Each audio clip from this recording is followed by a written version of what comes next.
Avec un tarif d'entrée très onéreux lors de son introduction dans les années 2000, le photovoltaïque s'est depuis démocratisé et a été rendu accessible au grand public avec un coût d'achat maîtrisé et de nouveaux modes de consommation.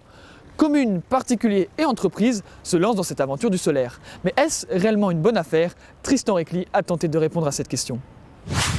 Dans le cadre du plan d'urbanisme, la réglementation oblige les nouvelles constructions industrielles à la végétalisation de leurs toitures ou à y installer un système de production d'énergie verte. C'est le choix auquel était confronté ce propriétaire de grande surface lors de la récente rénovation de son commerce. Il a finalement opté pour l'installation de panneaux photovoltaïques sur la toiture de son magasin. J'ai fait le choix de panneaux photovoltaïques pour assumer une partie de la consommation du magasin. Voilà, donc, depuis quelques années, nous avions des consommations qui évoluaient très fortement. Le coût était important.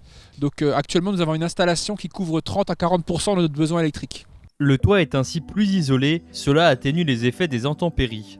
Les modes d'utilisation de ces installations prennent, quant à eux, différentes formes.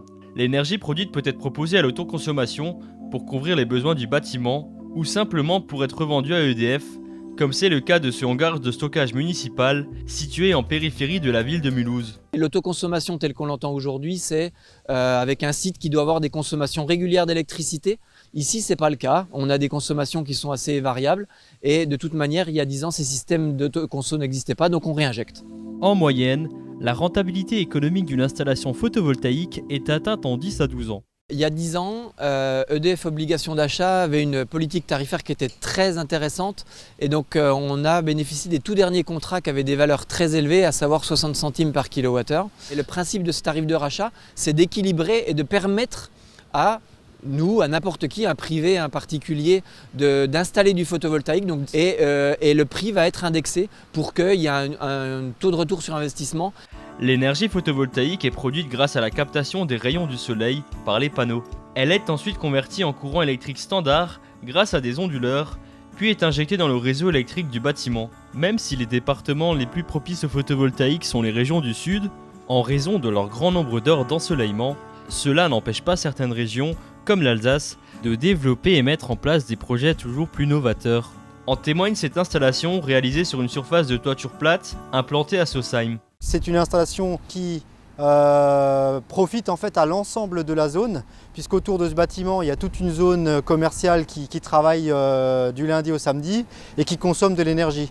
Donc on peut dire aujourd'hui qu'une grosse partie de l'énergie consommée sur cette zone commerciale provient de cette installation photovoltaïque. Malgré le fait qu'ils produisent une énergie verte non polluante, les panneaux photovoltaïques sont connus pour l'impact environnemental important que génèrent leurs importations lointaines et en particulier leur recyclage symbolisé par le bilan carbone.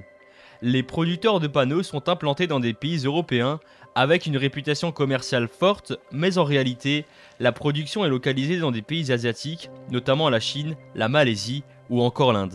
Un choix impactant sur le plan environnemental qui vient quelque peu ternir les bienfaits apportés par cette forme d'énergie. Avec le photovoltaïque, on décentralise cette production d'énergie et on vient produire un peu, 30%, 20%, 50% parfois, à l'endroit où on le consomme.